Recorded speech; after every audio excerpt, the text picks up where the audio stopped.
Bonjour à tous, prenons un instant aujourd'hui pour lire et méditer un passage du livre du ciel de Luisa Picaretta. Au nom du Père qui m'a créé, du Fils qui m'a sauvé et du Saint-Esprit qui me sanctifie. Amen. Jésus, je m'immerge en toi, dans ton acte unique et éternel d'amour, dans cet acte incessant, cet acte continuel, dans ce grand bain de ta lumière, de tes mérites, de ton sang, de ta divinité, de ta volonté, de ton humanité, de tes qualités divines, de tes œuvres divines. Je m'y plonge, Seigneur, et je te demande de remplir mon âme à ras-bord de ta présence, de ta lumière, de ton amour, de ton Esprit Saint. Fais de moi ce qui te plaira, façonne-moi, Seigneur. Je m'offre à toi à la manière d'une argile molle, d'une cire molle. Vraiment transforme ma vie. Je veux être abandonnée entre tes mains, Seigneur, comme un nouveau-né. Je te demande cette grâce de la vie dans ta divine volonté. Je te demande cette grâce, que tu fasses tout en moi, Seigneur. Aussi, prends les commandes de mon existence jusqu'à mon dernier souffle. Je veux que ce soit toi qui agisses en moi, Seigneur. Je veux que tu investisses toutes mes paroles de ta présence, que tu regardes à travers mes yeux, que tu respires dans mon souffle, que tu penses à travers mes pensées, que tu agisses à travers mes actions, que tu marches dans mes pas. Que tout soit fait pour toi, que tout soit fait par toi et que tout soit fait totalement immergé en toi, dans ta divine volonté.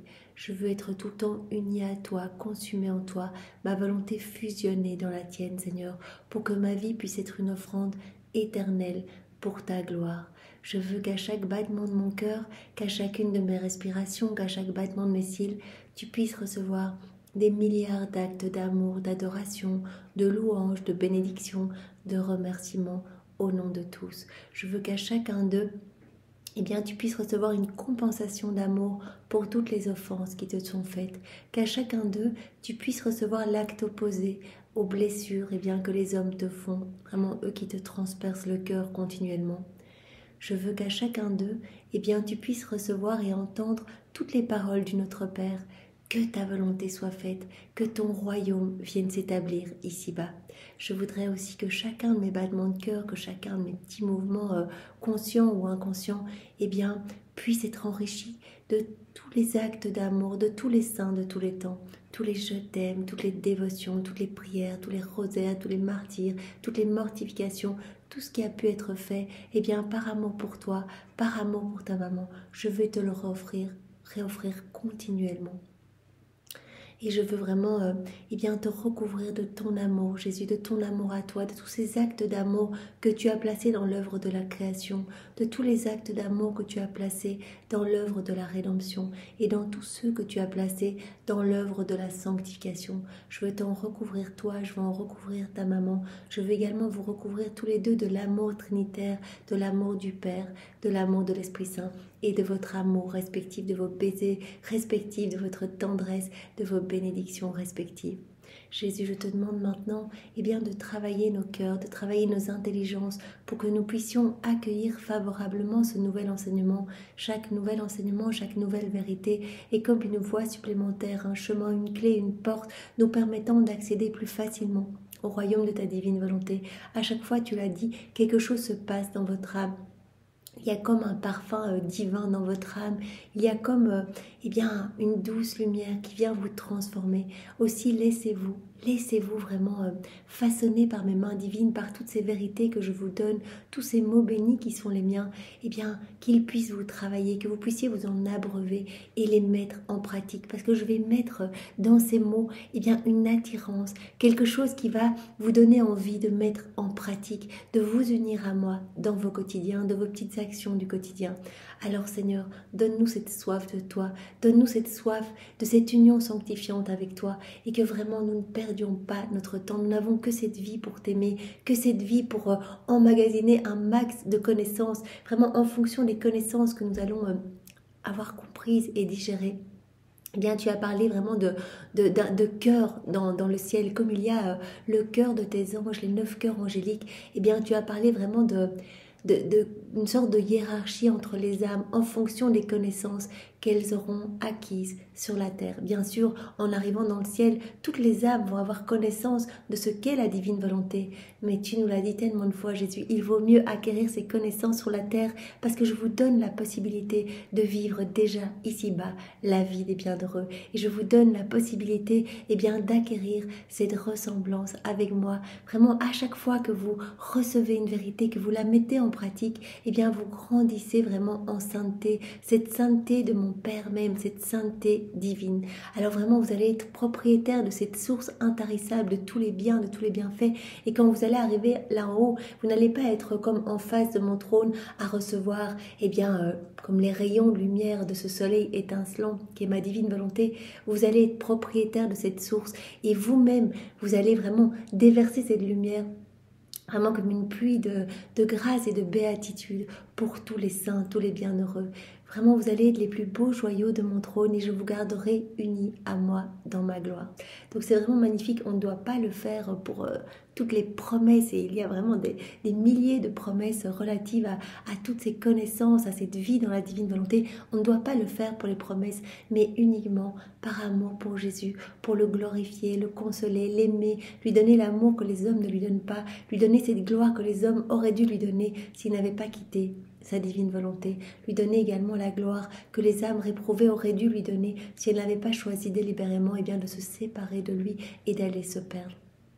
Alors nous, Seigneur, nous voulons continuellement te glorifier et t'aimer. Utilise chacune de nos vies et que nous puissions vraiment accueillir ce nouvel enseignement. Viens maintenant parler à travers ma bouche. Envoie sur chacun de nous ton Esprit Saint, que ce moment fait en union avec toi puisse avoir des retombées bienfaisantes dans tous les cœurs. Tu nous parles vraiment de rosée bénéfique, vraiment quelque chose qui va apporter des effets magnifiques dans chaque cœur, pour autant que le cœur soit un petit peu ouvert et disposé à recevoir. Mais vraiment toutes les âmes, que ce soit les âmes du passé, du présent ou du futur, vont recevoir quelque chose de ce moment que nous prenons en union avec toi. Alors Seigneur, que tout soit pour ta gloire, que ton royaume puisse s'établir ici-bas, que nous puissions par ce moment et par tous les moments que nous prenons en union avec toi, faire descendre plus rapidement ton royaume, en élargir les frontières et que vraiment tu sois reconnu et aimé de tous, que tu puisses reprendre cette place d'honneur au milieu de tes enfants et que vraiment plus aucune âme ne se perde. C'est ce que nous souhaitons et c'est ce que nous allons continuer à te demander jusqu'à notre dernier souffle. Viens Esprit Saint, viens par la puissante intercession du cœur immaculé de Marie, ton épouse bien-aimée. Viens Esprit Saint, viens par la puissante intercession du cœur immaculé de Marie, ton épouse bien-aimée. Viens Esprit Saint, viens par la puissante intercession du cœur immaculé de Marie, ton épouse bien-aimée. Alors le passage que nous allons méditer est celui du 12 juin 1928. Donc nous sommes toujours dans le volume 24 et c'est Louisa qui parle. Je continue ma ronde dans les actes accomplis par le divin fiat dans la création et qu'il conserve dans sa main jusqu'à maintenant avec autant de puissance et de sagesse que s'il répétait l'acte déjà accompli, alors que ce n'est pas autre chose que la continuation d'un acte unique. La divine volonté, c'est un acte unique et éternel. Et donc Louisa, elle continue à poursuivre tous les actes accomplis dans la divine volonté, tout ce que la divine volonté opère dans les éléments créés, tout ce que la divine volonté a opéré dans l'humanité de Jésus, dans l'humanité de Marie. Nous savons que tous ces actes sont toujours en train de... sont toujours actifs, sont toujours en acte de se donner. Et donc Louisa, elle fait ses rondes pour aller retrouver tous ces actes, y placer ses je t'aime, y placer ses actes de louange, de bénédiction, d'adoration. Elle le fait au nom de tous. Elle prête sa voix pour que sa voix soit un écho sur chaque élément créé. Elle rassemble chaque élément créé pour aller les placer au pied de la majesté suprême, pour n'offrir qu'adoration et louange, un retour d'amour, à tout cet amour manifesté à travers chaque élément créé, à cet amour divin manifesté absolument partout. Donc vraiment, elle fait ces rondes comme Jésus lui a enseigné. Mon esprit se transportait dans le paradis lorsque mon doux Jésus me dit « Ma fille, lorsque tu fais ta ronde dans ma volonté, pour retracer tous ces actes, les courtiser, les aimer et les rendre un avec les tiens, et que tu arrives au paradis, les joies, les fêtes et le bonheur éprouvé par notre divinité dans la création sont renouvelés. Voilà, quand Louisa voilà, elle se place en Éden et qu'elle vient s'unir à tous les actes d'Adam dans son état d'innocence, qu'elle vient répéter ses actes, qu'elle vient répondre à l'amour divin, ou même qu'elle vient devancer les actes d'amour d'Adam, vraiment qu'on avait vu il y a quelques jours, voilà, au moment où Dieu façonnait le corps d'Adam et que Adam n'était pas encore en vie, qu'il n'avait pas encore son âme.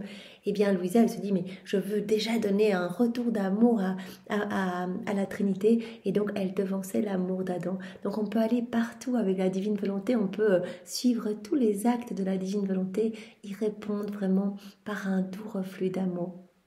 Et Jésus dit, voilà, quand tu viens en Éden, quand tu viens dans le paradis, placer tes actes d'amour partout, que tu viens poursuivre tous les actes de la divine volonté pour les courtiser, pour les aimer et les rendre un avec les tiens, eh bien, vraiment, ce sont comme des joies, des fêtes renouvelées pour nous. On ressent cette joie que nous avons eue au moment de la création de l'homme.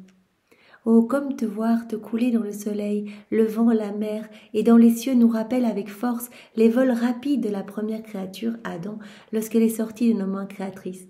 Donc Louisa, tout ce qu'elle fait, toutes ces rondes, eh bien cela apporte une joie renouvelée à la Trinité.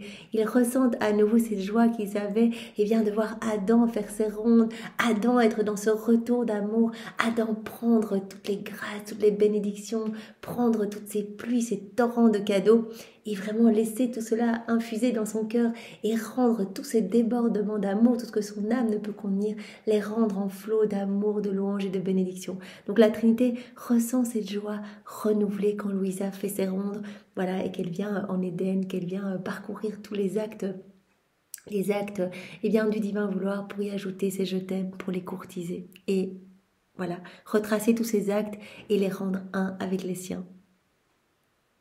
Oh, comme te voir te couler dans le soleil, le vent, la mer, et dans les cieux nous rappelle avec force les vols rapides de la première créature lorsqu'elle est sortie de nos mains créatrices.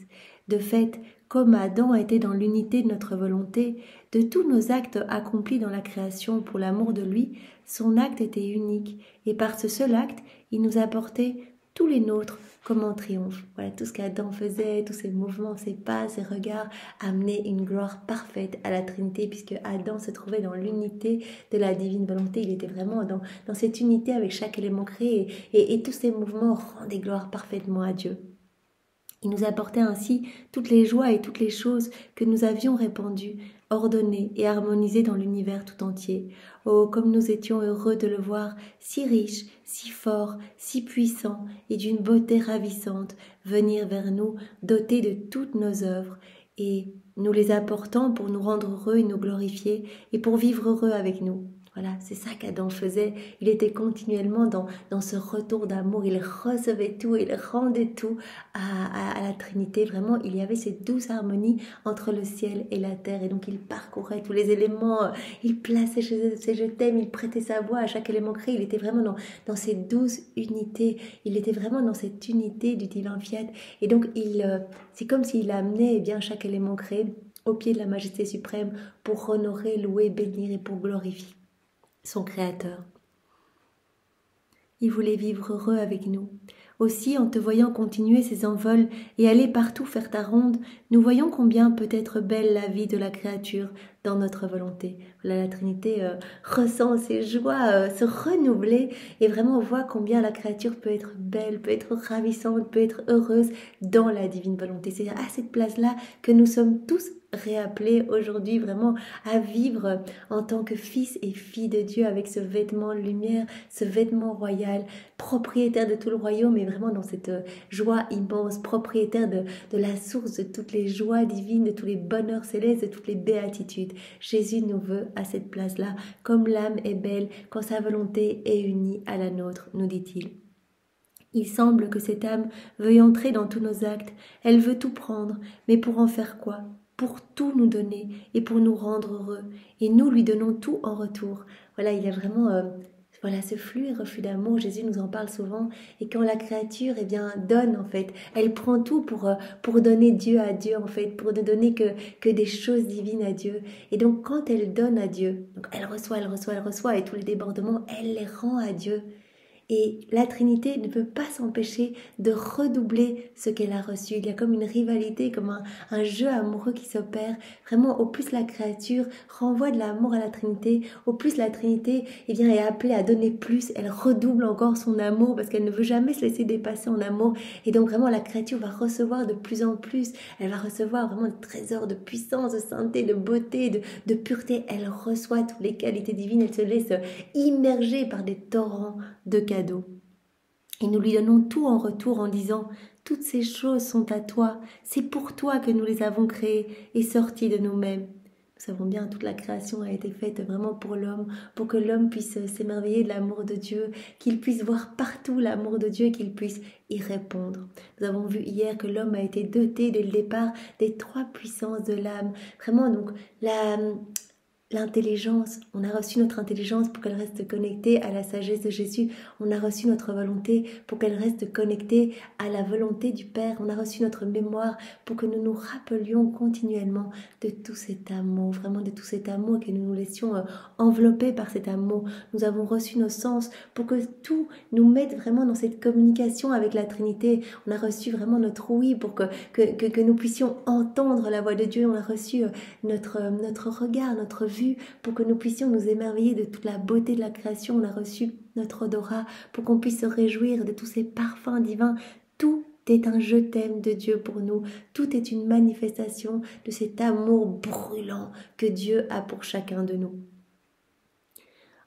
Et en voyant cela, nous ressentons le désir, voilà, en voyant l'âme qui utilise à bon escient tout ce qu'elle a reçu pour répondre à cet amour qui vraiment se replace vraiment dans cette lumière et dans ces canaux de communication avec son Créateur. En voyant cela, nous ressentons le désir de restaurer la création de l'homme et de lui donner le royaume de notre volonté. Donc au plus on va faire des rondes, au plus on va répondre à l'amour de Dieu, au plus on va le louer, le bénir, on va réparer au nom de tous, au plus la justice divine va être apaisée. Et Jésus le dit, nous sommes appelés à restaurer la création de l'homme et à lui donner le royaume de la divine volonté. Donc vraiment, à chaque fois qu'on va agir, à chaque fois qu'on va s'unir à Jésus, qu'on va faire des actes dans la divine volonté, on fait descendre plus rapidement le royaume du divin fiat ici-bas. Puis d'un ton plus tendre, il ajouta: ma fille, je ne manque ni de puissance ni de volonté. C'est donc à moi de relever l'homme décadent et de le restaurer, car la volonté humaine a fait de l'œuvre de nos mains créatrices une ruine. Ça, Jésus l'a bien dit, voilà, l'homme qui avait tout, qui était beau, qui détenait le royaume de la divine volonté, qui avait la divine science, divine connaissance. Il avait tout, il était heureux, il ne connaissait ni le doute, ni la crainte, ni la peur, ni la souffrance, ni la maladie. Il a tout perdu en quittant la divine volonté. C'est devenu un énorme champ de ruines, vraiment, et l'âme qui devait être un champ divin est devenue un champ de décombres. La divine volonté est là, parce que sinon on ne serait pas en vie. On est régi par la divine volonté, mais malheureusement nous l'étouffons sous les décombres de nos volontés propres, de tout ce qui résulte de notre volonté humaine. Et l'homme est devenu laid, l'homme s'est couvert d'un manteau de noirceur, d'un manteau de péché, d'une couronne d'opprobre et de péché. L'homme est devenu pitoyable, comme revêtu d'haillons, et se jette par terre pour essayer de grappiller une grâce. Et Jésus nous dit tellement de fois dans ces écrits du ciel, mais revenez vous connecter à la source. Vous avez été fait pour être en communication avec votre Créateur, et tant que vous êtes déconnecté, vous allez ressentir ce vide. C'est pour cela qu'il y a tant d'hommes désespérés, tant d'hommes qui ont envie de se suicider, tant d'hommes qui sont dans un burn-out pas possible. Tant d'hommes qui courent après les satisfactions matérielles ici-bas, mais rien ne pourra jamais les combler. Ils n'auront la paix, vraiment cette paix profonde. Ils se sentiront bien, ils se sentiront vraiment dans cette plénitude de bonté, de sainteté, de pureté, uniquement quand ils se seront reconnectés à la source. Comment faire? En se replongeant dans la divine volonté, cette place à laquelle Jésus nous attend, en se replongeant dans ce bain de lumière, pour que, à force de s'y plonger, notre âme devienne lumière, elle aussi. Vraiment, nous pouvons aisément nous imaginer, nous plonger continuellement vraiment dans cette grande mer contenant vraiment toutes les merveilles du ciel, tous les bonheurs, tous les délices célestes. Et à force de nous y plonger, Jésus vient nettoyer notre âme, vient retirer tout ce qui est ni lui, ni de lui, ni pour lui, toutes ces grandes ronces, ces grandes mauvaises herbes. il nous décape, il nous dépouille de tout, il nous donne la sainte indifférence pour les choses du monde, le saint détachement. Et vraiment, si le confesseur de Louisa, un des confesseurs de Louisa décédé, lui a dit, s'il te plaît, fais cette prière où tu me plonges dans l'acte primordial de Dieu, où vraiment tu me recouvres de toutes ses qualités divines, de son sang, des fruits de ses souffrances. Et moi, j'ai gagné tellement d'années de purgatoire quand tu as fait cela. J'ai ressenti un tel rafraîchissement d'être vraiment dans cette union, vraiment où tu me plonges dans l'amour même de Dieu. Eh bien, nous pouvons vraiment nous dire combien cela fait du bien à notre âme à chaque fois que nous nous plongeons dans la divine volonté. Nous connaissons ce même rafraîchissement, ce même renouvellement de notre âme.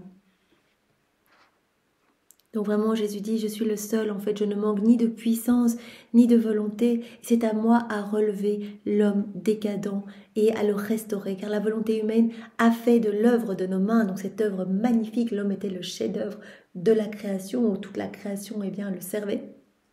Eh bien, la volonté humaine a fait de l'œuvre de nos mains un champ de ruines. Et moi, je ne manque ni de puissance ni de volonté pour restaurer l'homme. Comment faire avec toi, Louisa, toi qui es la dépositaire du royaume de la divine volonté, de toutes ces connaissances?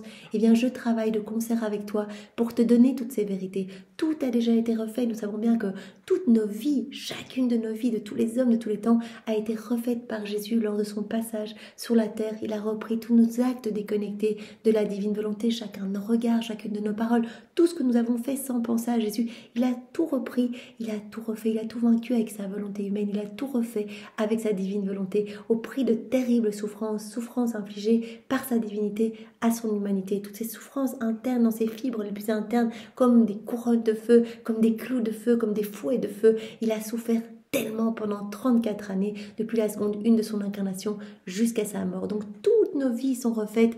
Maintenant, eh bien, c'est le moment où Jésus forme le royaume avec Louisa en lui donnant toutes ces vérités. Parce que vraiment, si on n'a pas la connaissance de toutes ces vérités relatives à la divine volonté, on ne va pas désirer cette union avec Jésus. On ne va pas désirer vivre dans ce royaume. Donc ces connaissances nous donnent cette soif de vivre et de nous unir à Jésus. Donc Jésus dit, voilà, tout est fait. Maintenant, il faut faire connaître ce royaume à mes enfants. Je veux vraiment les séduire par tous des mots qui vont les toucher, qui vont les embraser. Et on ressent cette vie divine. Jésus le dit, chaque vérité est une vie divine que je sors de moi.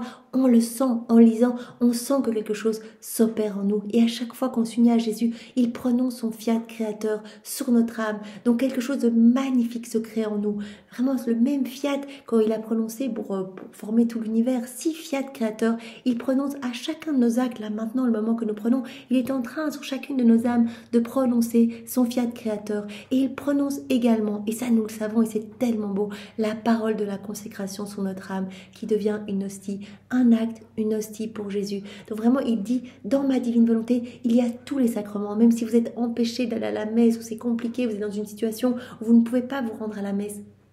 Eh bien, dans ma divine volonté, il y a tous les sacrements. Vous êtes dans cette union perpétuelle avec moi. Je vous invite bien sûr à vous rendre à l'église dans ma maison, à me recevoir vraiment dans la divine volonté pour m'amener du soulagement, pour m'amener du réconfort, pour me consoler. On ne va plus à la messe pour supplier, pour demander des grâces. On va à la messe pour consoler Jésus, pour l'accompagner, pour être consacré avec lui dans toutes les hosties, pour placer nos je t'aime, nos adorations, nos louanges sur chacune des hosties, pour réparer, pour refaire toutes les messes dans la divine volonté, pour refaire toutes les communions dans la divine volonté, pour refaire toutes les prières avant et après recevoir Jésus, les entrées de messe, les sorties de messe, pour refaire toutes les adorations dans la divine volonté de Jésus. Donc on y va pour le consoler, pour l'accueillir, pour vraiment qu'il puisse sentir du repos dans notre âme, vraiment en descendant dans notre cœur. Mais si vraiment on en est...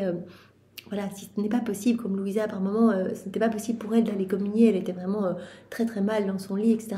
Jésus lui disait, mais qu'est-ce que tu crois dans la divine volonté? Il y a tous mes sacrements et il y a cette union dans l'hostie. Voilà, quand les hosties sont consommées, eh bien, je suis contrainte de m'en aller voilà, du cœur du cœur de mes enfants. Mais dans la divine volonté, il y a vraiment cette union constante. Dès que l'âme m'appelle, eh bien, je viens m'installer, je suis là avec mon Père, l'Esprit Saint, mon royaume, mon trône. Nous sommes là. C'est un aimant à la Trinité quand vous faites des actes dans la divine volonté. Et nous prenons des décisions à partir de votre cœur, de la même façon que si nous les prenions à partir du ciel. Donc c'est tellement magnifique.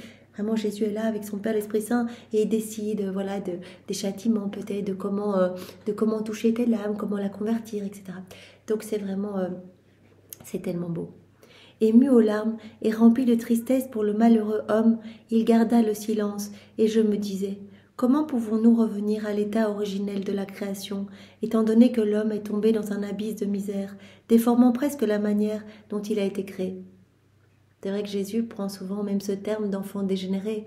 On a été fait magnifique, vraiment façonné dans l'amour, vraiment dans l'union vraiment voilà, de la puissance du Père, de la sagesse de Jésus, de l'amour de l'Esprit Saint. On a été vraiment façonné, on a été créé dans l'amour. Vraiment, il a insufflé dans notre âme son image et sa ressemblance. Et nous avons perdu cette ressemblance qui se manifeste dans l'agir. Quand l'homme a choisi, quand Adam a quitté la divine volonté, il s'est déconnecté de Dieu, comme on l'a vu hier, il a comme obstrué tous ses canaux de communication. Et donc, il a agi seul. Et donc, il n'a plus cette ressemblance avec Dieu.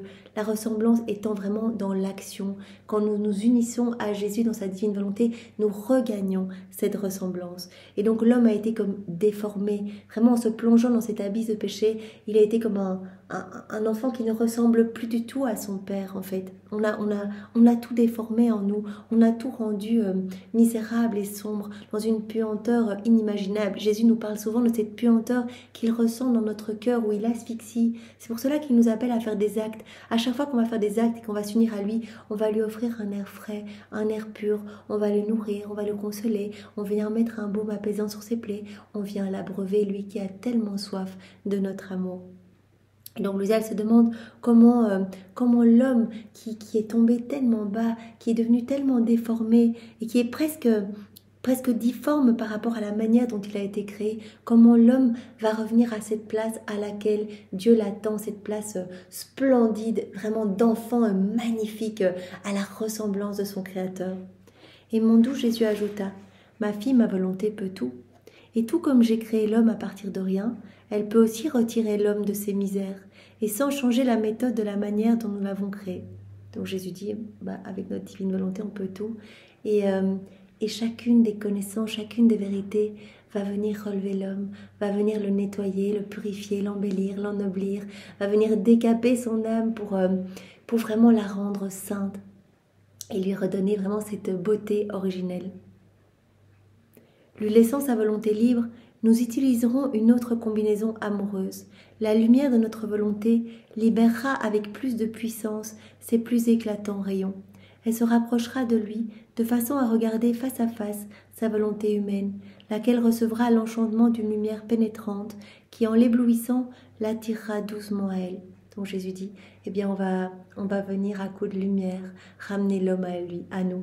Donc vraiment l'homme qui est tellement enlaidi, enténébré, qui vit vraiment dans la noirceur, à force de recevoir nos vérités, il va s'exposer à cette lumière et ses rayons vont venir le transformer et l'embellir. Et la volonté humaine, attirée par une lumière si radieuse et d'une aussi rare beauté, aura le désir de voir ce qui est si beau dans cette lumière. Voilà, au plus on se plonge dans les écrits du ciel, on sent qu'il y a quelque chose de lumineux, de vivant. On sent que cela nous transforme. Et vraiment, quand notre palais commence à goûter à ces mets célestes, on ne peut plus revenir dans nos volontés propres. Jésus nous séduit et Jésus nous fait goûter vraiment des choses délicieuses. On n'a plus envie de retourner dans les tourbillons de nos vies, de nos volontés humaines, où vraiment tout n'est que paix, tout n'est que disharmonie, tout n'est que désordre et tout n'est que manque de paix. Jésus vraiment nous fait goûter sa paix, nous fait goûter l'ordre, nous fait goûter la joie vraiment de sentir sa vie divine croître en nous. En regardant, elle subira l'enchantement, elle se sentira heureuse et elle aimera sans être forcée mais spontanément. Voilà, Jésus nous parle souvent de cette spontanéité. Vraiment, il nous appelle à répondre à son amour, à nous laisser toucher, à ne pas mettre des réticences. Si on commence à trop réfléchir, on se remplit à nouveau de nous-mêmes, à essayer de comprendre, etc. Souvent, il dit à Louisa, ne cherche pas à comprendre, garde ton regard fixé sur la Trinité, garde ton regard fixé sur moi et avance, continue ton envol dans la divine volonté, élève ton âme pour qu'elle ne s'accroche plus aux choses du monde, élève-la et viens la greffer au soleil de ma divine volonté pour que ton âme soit vraiment transfigurée de notre lumière, si on peut vraiment facilement s'imaginer notre âme qui s'élève, qui vient se greffer dans ce magnifique soleil, et notre âme devient lumière, elle aussi. Elle devient lumière de la lumière même de Dieu, elle devient amour de l'amour même de Dieu. Et il y a tous ces rayons de ce soleil de la divine volonté qui, voilà, vont vraiment se déployer à partir de chacun de nos mouvements, de chacun de nos gestes, de chacun de nos regards, de chacune de nos paroles. Donc à partir de notre humanité, la divine volonté va opérer et agir. Vraiment, c'est comme si, en continuant notre envol, en gardant nos yeux bien fixés sur Jésus, eh bien, nous donnions l'autorisation à Jésus d'agir en nous, à sa divine volonté de se déployer en nous.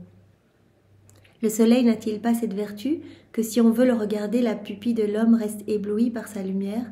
Et si l'œil veut regarder, il ne voit rien d'autre que de la lumière, car la puissance de la lumière empêche la pupille de voir toutes les choses qui l'entourent. C'est vrai, si on regarde le soleil, on ne verra que de la lumière, on ne verra plus rien autour, même si on regarde après par terre, notre pupille a comme été gorgée de cette lumière et on ne verra rien d'autre.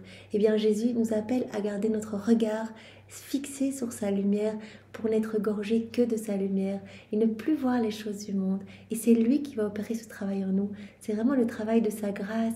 Vraiment, c'est avec ses mains divines, les mains immaculées de sa maman, qu'il va vraiment nous détacher. Et c'est très facile, très rapidement. Jésus nous montre que dans nos vies, eh bien, il n'y a que lui qui compte en fait. Il va nous amener à n'aimer que lui, à ne penser qu'à lui, à ne travailler que pour lui, à ne marcher que vers lui, à ne respirer que pour lui. Vraiment, il va nous dépouiller de tout. Il va nous donner uniquement cette soif des choses du ciel. Et ça, c'est vraiment magnifique.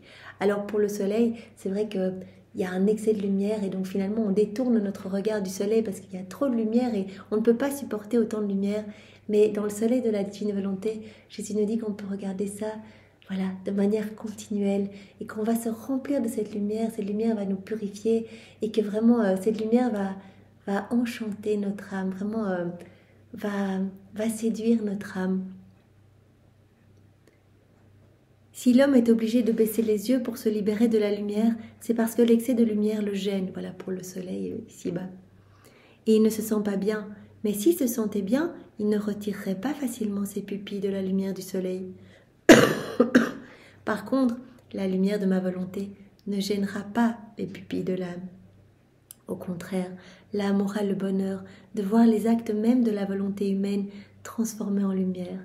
L'âme va pouvoir voir que tous ces actes humains, les actes, voilà, s'ils sont faits sans la lumière de la divine volonté, eh bien, ces actes ne seront juste qu'humains, avec une toute petite portée, etc.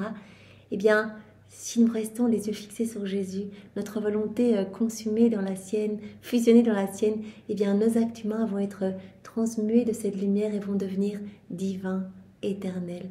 Un je t'aime, par exemple, prononcé dans la divine volonté, je t'aime Jésus avec ta volonté à toi, eh bien ce je t'aime va être éternel et ne s'arrêtera jamais. Ce je t'aime va recouvrir la laideur du péché, ce je t'aime va venir se placer sur chaque élément créé, va venir comme un écho partout sur la terre et partout dans le ciel. Les saints, les bienheureux vont répéter ce je t'aime, la Vierge Marie, etc. Donc cela va amener vraiment un amour énorme à la Trinité et cela va compenser tous les vides d'amour de tous les hommes. Elle va voir les actes même de sa volonté humaine transformés en lumière et elle désirera ardemment que cette lumière libère plus puissamment ses rayons afin de voir ses actes dans l'enchantement et la beauté de cette divine lumière.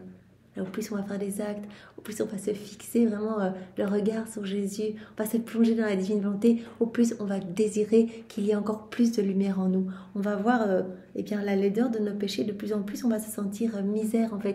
Face à tellement de lumière, on va se sentir tout petit, néant. Mais le néant a besoin du tout. Et donc vraiment nous allons nous élever pour que notre néant se greffe dans le tout et le tout va s'abaisser vraiment dans notre néant pour revenir nous rendre lumière et vraiment splendide de sa splendeur à lui. Ma volonté a le pouvoir de résoudre le problème de l'homme, mais elle doit utiliser un acte plus excessif, de plus grande magnanimité de notre fiat suprême. Toi, par conséquent, prie et plaide en faveur d'une cause si sainte au nom des pauvres créatures. Donc Jésus dit, voilà, notre volonté peut tout, ne t'occupe de rien. Nous savons bien, comme Jésus nous l'a déjà dit à de multiples reprises, voilà, la vie dans la divine volonté, ce royaume, c'est un décret voilà, d'autorité divine. Cela a été décidé de toute éternité par Dieu. C'est le plan de Dieu pour l'homme. Et donc cela arrivera.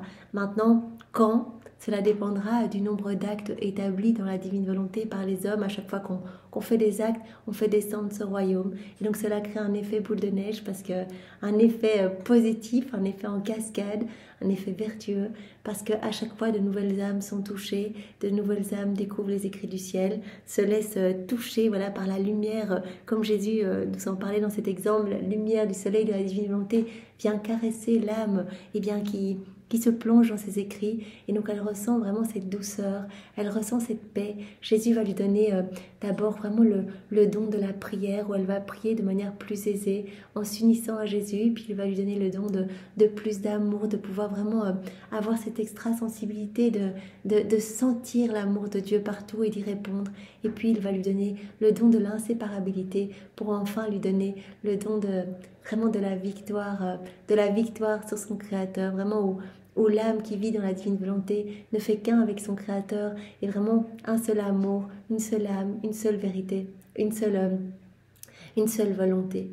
Donc vraiment, Jésus dit, voilà, à ce moment-là, quand l'âme vit complètement immergée dans ma volonté, toute sa vie n'est que prière, sa vie est toute divine. Nous savons que chaque vérité est une vie divine, que chaque acte fait dans la divine volonté est une vie divine, mais notre vie à nous peut devenir toute divine.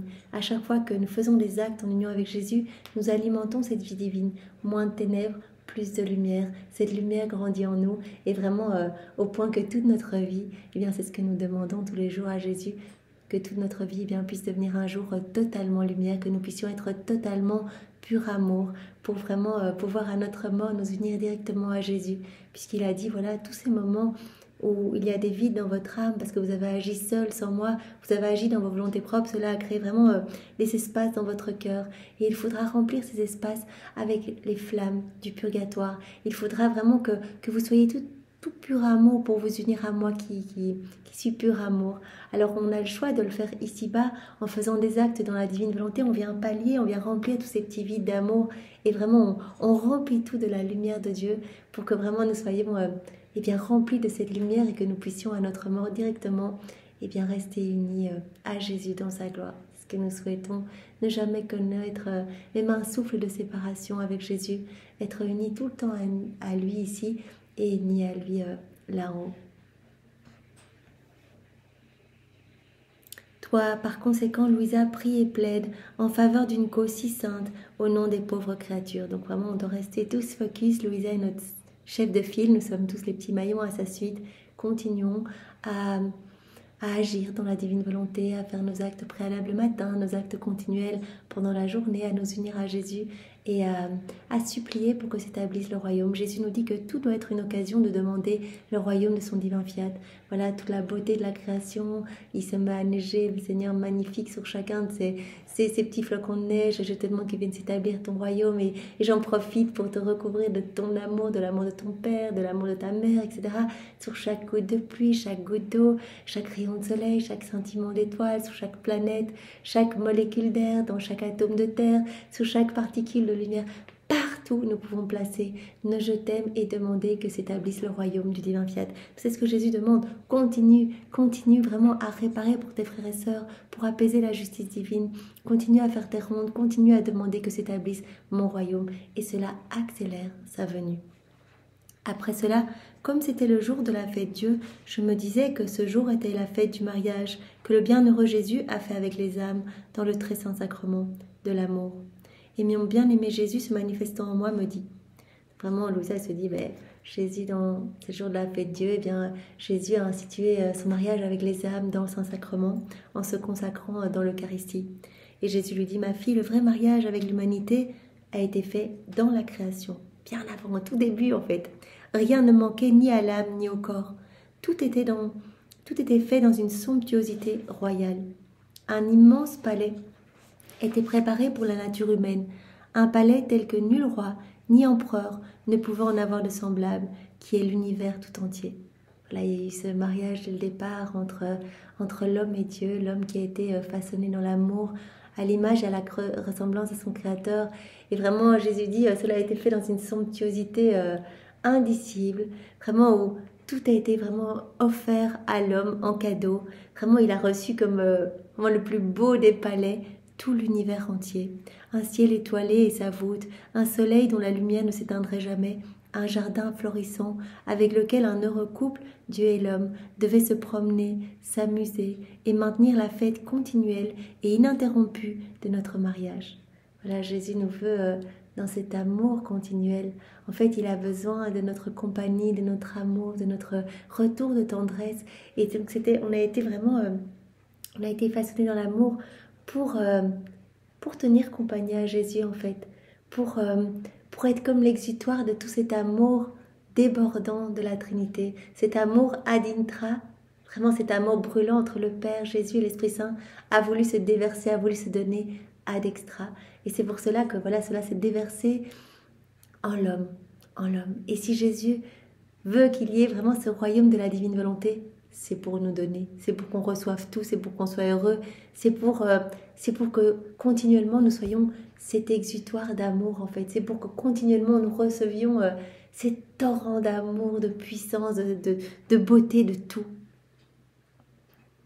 Maintenir cette fête continuelle et ininterrompue de notre mariage. Des vêtements tissés non pas de matière, mais formés de la lumière la plus pure, par notre puissance, comme il convient à des personnes royales. Adam, il avait vraiment ce vêtement royal, ce vêtement de lumière qu'il a perdu, on le sait, quand il a quitté la divine volonté. C'est la fois où il s'est vu nu. En fait, dès qu'il a quitté... Quand il a quitté la divine volonté, tout d'un coup, il a commencé à avoir peur. Voilà, il a perdu en fait ce vêtement de lumière. Et donc Jésus nous dit, mais vraiment quel mariage c'était entre l'homme et la Trinité, quelle joie, quel délice. Et Jésus nous en parlait déjà hier et avant-hier dans les enseignements qu'il nous a donnés. Quelle joie, même avant d'insuffler la vie en Adam, mais quel bonheur, quel amour, mais comme un père qui berce son enfant qui dort, nous rêvions déjà de tous ces liens d'amour avec notre enfant chéri. Tout était beauté en l'homme, corps et âme, car celui qui préparait le mariage et le formait était d'une inatteignable beauté. Ainsi, compte tenu de la somptuosité extérieure, de tant de beauté ravissante présente dans la création, tu peux imaginer les mers intérieures, de sainteté, de beauté, de lumière, de science, etc. que l'homme possédait intérieurement. Jésus dit, puisque toute la création a été faite pour l'homme, tu peux imaginer l'homme qui est notre chef-d'œuvre, notre chéri, vraiment notre enfant que nous aimons tant. Si tu vois déjà que tout autour de lui, tous ces cadeaux autour de lui sont tellement magnifiques, tellement somptueux, tu peux imaginer la beauté qu'il y a à l'intérieur du cœur de l'homme, en fait. Ce qu'il y avait au moment de la création, mais c'était d'une splendeur inouïe. Toute la création se retrouvait bien dans l'âme d'Adam. Cette beauté, ces mers intérieures de sainteté, de lumière, de science, etc.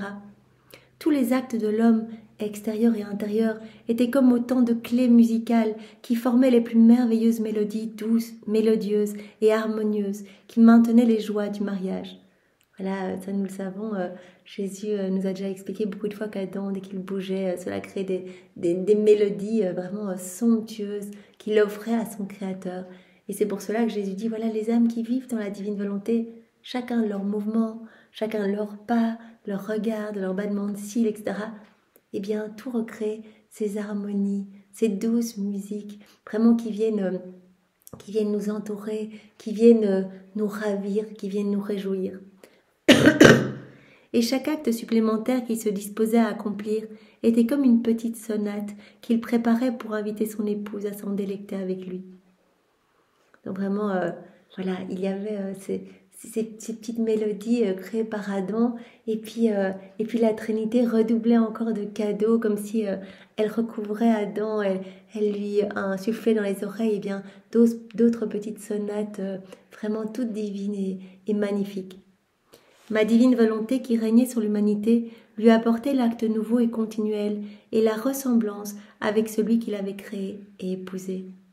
Mais dans cette grande fête, l'homme brisa le lien le plus fort en qui reposait l'entière validité de notre mariage et par lequel il avait été valable. Il s'est retiré de notre volonté. Donc vraiment dans la divine volonté, il y avait ce lien indissoluble, cette inséparabilité avec son Créateur. Il était vraiment dans ces liens du mariage. En quittant la divine volonté, il a rompu ce lien. Il s'est retiré de notre volonté. À cause de cela, le mariage fut brisé. Et comme tous les droits étaient perdus, il n'en restait que la mémoire, mais la substance, la vie et les effets avaient disparu. Donc on a vu il y a quelques jours, Adam avait perdu donc la divine volonté qui est vraiment la narratrice vraiment de tout l'amour de Dieu pour l'homme en fait.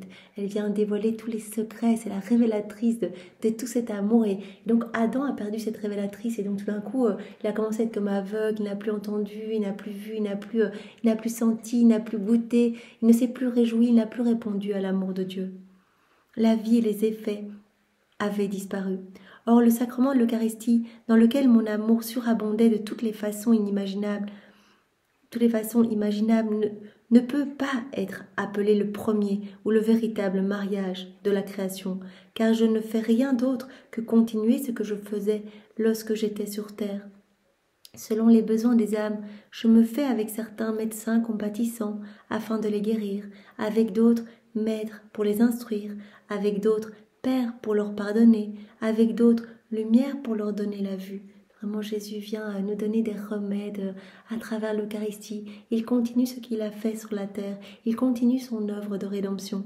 Je donne de la force aux faibles, du courage aux timides, de la paix aux inquiets. En somme, je continue ma vie rédemptrice et de vertu.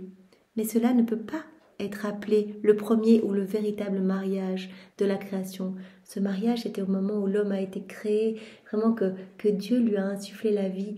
Il y a eu vraiment cette ressemblance, cette image divine qui a été insufflée dans l'âme de l'homme. Et vraiment, il était dans ces liens de mariage, totalement immergé dans la divine volonté. Jésus dit, oui, à travers l'hostie, à travers le Saint-Sacrement, je viens toucher mes enfants, je viens leur donner vraiment des consolations, je viens les renforcer, je viens continuer mon œuvre de la rédemption.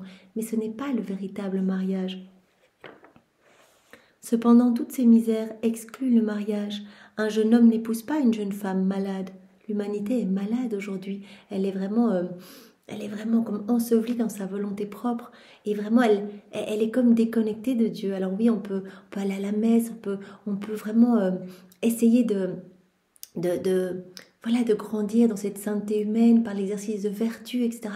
Mais Jésus nous dit qu'il n'y a pas ce véritable mariage. Ce mariage n'a lieu que dans la divine volonté. Vraiment, quand l'âme va être dans cette parfaite réciprocité, dans cette parfaite harmonie, que l'âme va continuellement offrir des choses divines à Dieu, que l'âme sera dans sa splendeur en fait, complètement remplie de la lumière même de Dieu, qu'il y aura dans cette âme le matériel divin pour que Dieu puisse travailler cette âme comme un chant divin. Jésus parlait de cette expression de chant divin, justement, je lisais cela tout à l'heure dans le volume 36, un chant divin, c'est tellement beau. Mais il a besoin de ce matériel divin. Et donc ce matériel nous sera donné dans la divine volonté. Si nous agissons dans nos volontés propres, il n'y a pas ce matériel pour que Dieu puisse vraiment nous façonner et nous redonner sa ressemblance. Tout au plus, donc l'homme n'épouse pas une jeune femme malade, tout au plus il attendra qu'elle recouvre la santé, ni une jeune femme faible et qui l'offense très souvent. Et si le jeune homme marié est un roi et qu'il l'aime, tout au plus il attendra-t-il que la mariée soit en bonne santé, qu'elle l'aime, que sa condition devienne un peu plus satisfaisante et ne soit plus aussi inférieure à la sienne. Or, la condition dans laquelle se trouve cette pauvre humanité est encore celle d'une pauvre malade. L'humanité est malade, est imbibée, est immergée dans sa volonté propre et c'est pour cela que vraiment le Seigneur nous appelle à être des instruments pour que son royaume puisse s'établir plus rapidement sur la terre, que nous puissions parler de la divine volonté. À chaque fois que nous en parlons, cela fait immensément plaisir à Jésus. Il dit « J'entends mes propres paroles, cela m'amène une joie indéfinissable. » Donc parlez de ma divine volonté. N'ayez pas peur, je viendrai parler à travers votre bouche parce que vraiment, la venue du royaume du divin fiat sur la terre, c'est ce qui m'importe le plus, c'est ce qui est le plus important pour la Trinité. Alors vraiment, Jésus dit, pour le moment, l'humanité est malade. Et donc, vous devez amener cette lumière. En faisant beaucoup d'actes dans la divine volonté, vous allez amener ma propre lumière dans les cœurs. Laissez ma divine volonté opérer et agir en vous. Et ma divine volonté viendra toucher partout autour de vous, d'abord dans votre proche entourage, mais aussi dans tous les cœurs, viendra apporter sa lumière. C'est pour cela que c'est tellement beau, il suffit de dire, Seigneur, que ta volonté soit faite dans ma vie, dans la vie de tous les hommes, et laisser la divine volonté travailler en nous. Il ne faut même pas prier pour la conversion, etc. Dieu seul, connaît vraiment eh bien, le moment où il va toucher, où il va convertir. Et donc, il va nous utiliser comme des instruments pour, voilà, à travers nos paroles, à travers nos gestes, venir agir dans les cœurs de nos frères et sœurs, également dans les cœurs du passé et du futur. J'attends que ma volonté soit connue et qu'elle règne parmi les créatures, car c'est elle qui lui rendra la santé véritable. Il n'y a que dans la vie, dans la divine volonté, il n'y a que vraiment cette immersion, vraiment cette fusion de notre volonté à la volonté de notre Père Céleste qui nous rendra vraiment en parfaite santé, qui nous rendra beaux comme nous étions beaux originellement, comme Adam a été beau vraiment dans son état d'innocence. J'attends que ma volonté soit connue et qu'elle règne parmi les créatures, car c'est elle, c'est la divine volonté, qui rendra la santé véritable, qui rendra les vêtements royaux à l'homme et une beauté digne de moi. C'est alors que je formerai de nouveau le véritable et originel mariage. Ce mariage qu'il y a eu avec Adam, quand il était dans la divine volonté, Jésus attend avec impatience ce mariage avec chacun de nous. C'est pour cela qu'il nous appelle à vivre dans sa divine volonté pour qu'on soit vraiment voilà, de parfaits échos, qu'on soit comme d'autres Jésus sur la terre, qu'il puisse vraiment, que le Père Céleste puisse voir en nous eh bien, son Fils en fait, dans nos actions, qu'il puisse plus nous voir voilà, notre humanité en train d'agir, mais qu'il puisse voir Jésus agir en nous. Voilà, à ce moment-là, eh bien, nous allons être vraiment des êtres de lumière, revêtus de cette lumière dont Jésus nous parle, revêtus de ces vêtements royaux. Et donc, vraiment, Jésus nous parle à ce moment-là du véritable et originel mariage. À ce moment-là, quand l'âme va vivre dans la divine volonté, elle va pouvoir vraiment vivre ce mariage à nouveau avec la Trinité. C'est magnifique, Seigneur. Eh bien, donne-nous cette grâce de pouvoir avancer dans la divine volonté, de pouvoir quitter voilà, cette position d'âme malade et de pouvoir resplendir de ta présence. Merci de faire de nous ce qui te plaira, que ta volonté soit faite dans nos vies. Seigneur, nous t'aimons, nous te louons, nous te bénissons et nous te remercions au nom de tous avec ta divine volonté. Au nom du Père et du Fils et du Saint-Esprit. Amen. Soyez tous bénis. Au revoir.